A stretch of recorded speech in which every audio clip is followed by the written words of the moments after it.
အရဟံကိလေသာပူကင်း၍ငြိမ်းအေးသောစိတ်နှလုံးရှိတော်မူပါသောမြတ်စွာဘုရားတမ္မာတန်ဖိုးသောလုံးစုံသောတရားတို့ကိုမဖောက်မပြန်ကိုယ်ပိုင်ဉာဏ်ဖြင့်မှန်ကန်စွာသိမြင်တော်မူပါသောမြတ်စွာဘုရားဝိဇ္ဇာရှရဏတမ္ပန်သောမျက်စိနှင့်တူသောအသိဉာဏ်ဝိဇ္ဇာ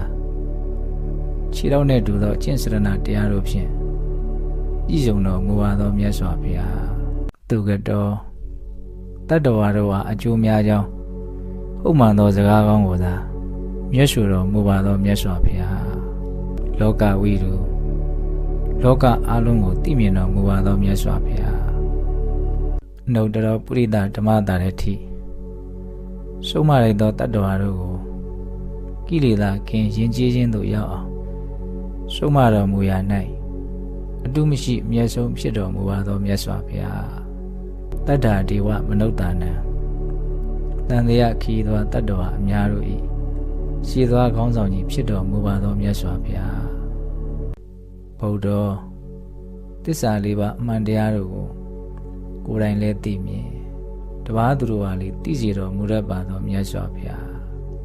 ဘဂဝါပြုကျင့်ခဲ့သောပါရမီတော်နန္ဒတို့ကြောင့်လောကီလောကုတ္တရာ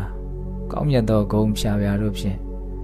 ကောင်းစွာဂုဏ်လုံးပြည့်စုံတော်မူပါသောမြတ်စွာဘုရား